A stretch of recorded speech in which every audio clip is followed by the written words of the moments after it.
Hey guys, last lesson for the blue unit, and then we're on to what I think is the toughest one, but probably my favorite if I think about it, although I do enjoy them all. Anyhow, last lesson here, problem solving.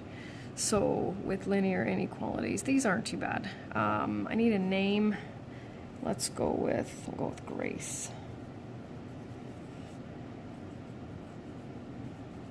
So I'll read it out loud to you. Of course, you know that you can check out the blank notes and print off a copy if you want.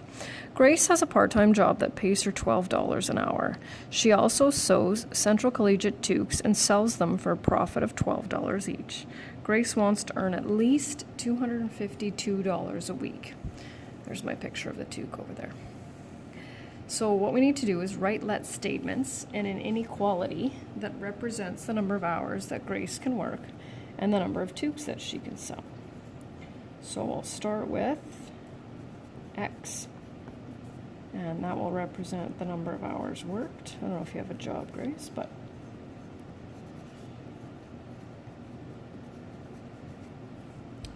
and then we'll of course let Y equal the number of toques sold. Not exactly toque weather, but that's okay. Toques sold. Okay, so what numbers do we need to use? Well, what number goes with the number of hours worked? Well, she makes $12 an hour, so $12 an hour. And then she also makes $12 on each toque. And then, of course, we're going to have 252 here. And now we have to determine, okay, do we use greater than or equal to, less than or equal to, greater than or less than? Well, she wants to make at least, so we'll have that equal sign in there, 252. So we need greater than. And now we need to graph. And so I think the easiest way to graph is to probably isolate Y. So we'll move some terms over here. Divide both sides by 12. We're dividing by a positive, so we don't reverse this. Negative x plus 21. And so now we're going to need to graph it. So negative x plus 21, that means it crosses here. We're also looking at an x-intercept of solid line. So we'll join those.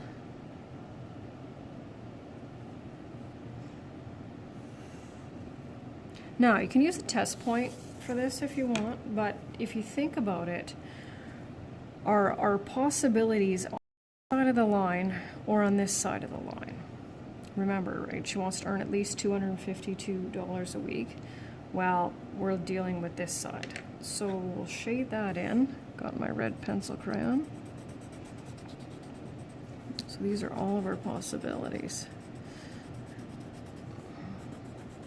So it says graph, which we've done, and then it also says to write 3 possible solutions. Now, as you can see by the coloring, there's an infinite number still, but we are limited, of course, because, you know, I mean, she can technically work 4.5 hours.